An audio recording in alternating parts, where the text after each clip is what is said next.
me a little bit about today. What's happening here?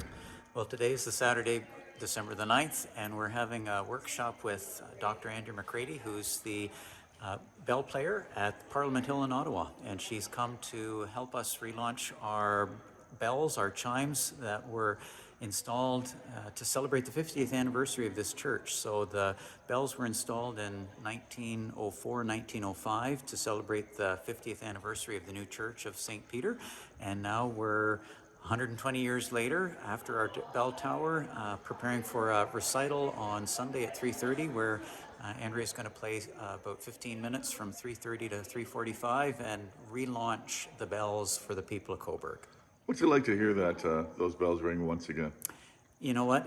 There's music resonates through your being, and to hear the music waft out over the town, down the street, or just into the heart of the community, it gives good cheer.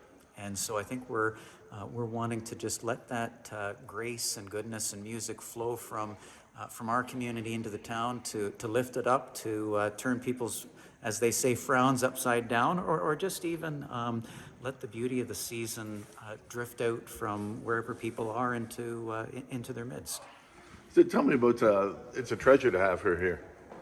It is. There's not a lot of these in Canada, and here we go. When the church decided to do this 100 and some years ago, they had a wonderful steeple here. It was definitely a beacon, and ships out on the lake could see the beacon of the steeple.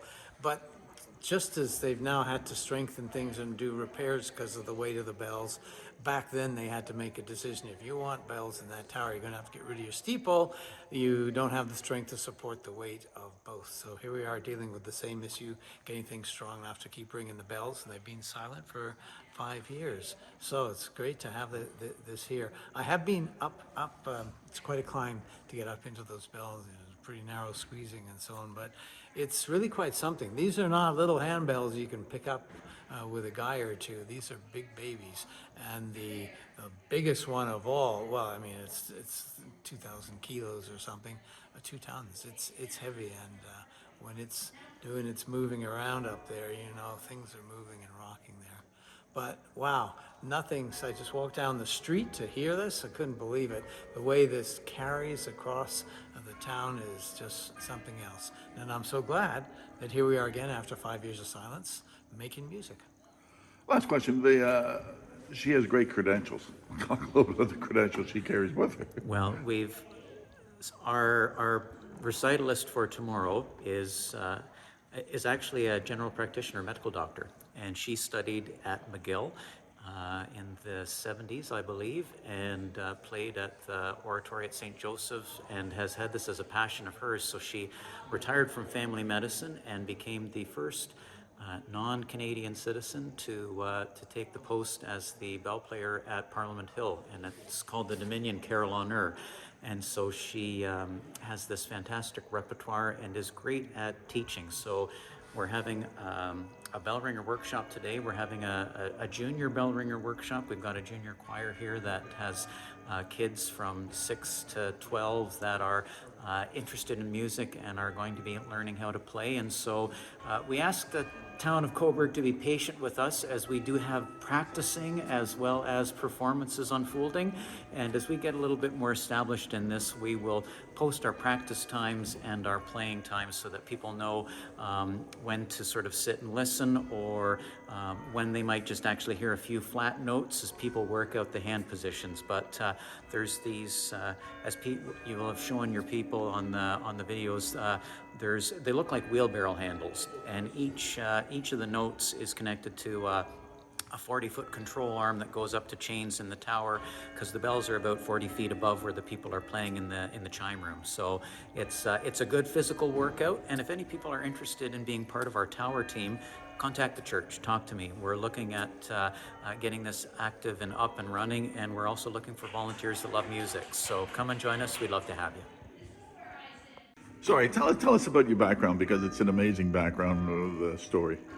Well, I'm proud to be a dual American-Canadian citizen, but I grew up in Pittsburgh, Pennsylvania, where there were no manually played bell instruments.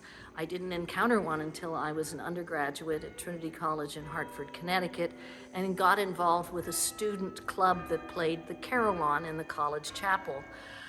Beyond that, I lucked out to get a fellowship to study the carillon in Europe, and then when I started medical school at McGill, I was the carillonneur at St. Joseph's Oratory. And when I was doing my hospital training in Toronto, I was the carillonneur at the CNE. Carillons are different from chimes, and the carillons have more than 23 bells, and chimes have less than 23 bells, and the method and action of playing those is very different. I'm a carillonneur, not a chimer.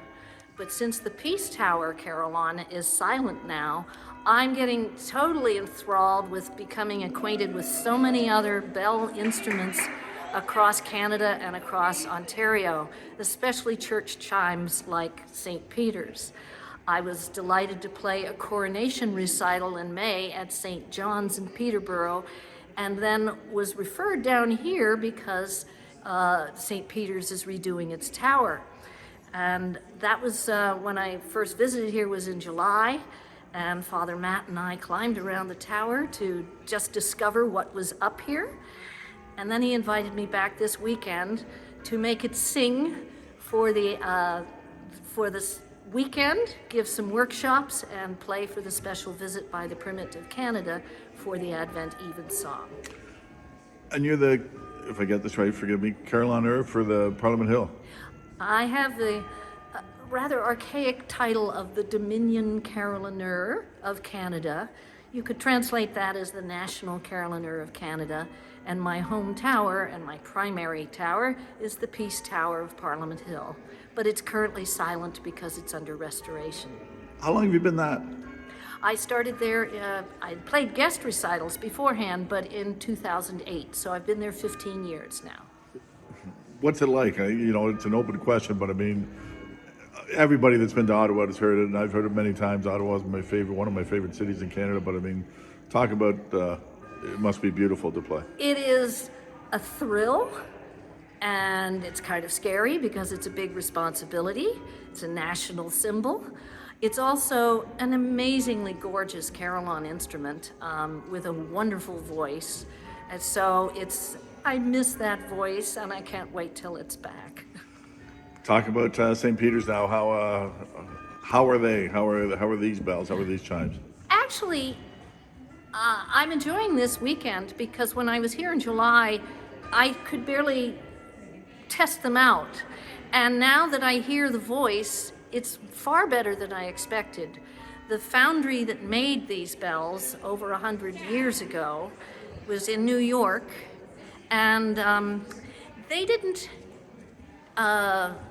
tune their bells in a very sophisticated manner, but they are just fine to be playing basic hymns and melodies that everyone will recognize, and they sound quite lovely.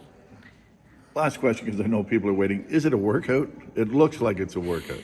I always tell people, because even the Peace Tower carillons look more physical, the muscle that does the most work is the one here in my head, because everyone can hear you. So you're rather self-conscious about what you're doing. And it's much more a mental workout, staying concentrated, once you've figured out the configuration, the design of the instrument you're playing.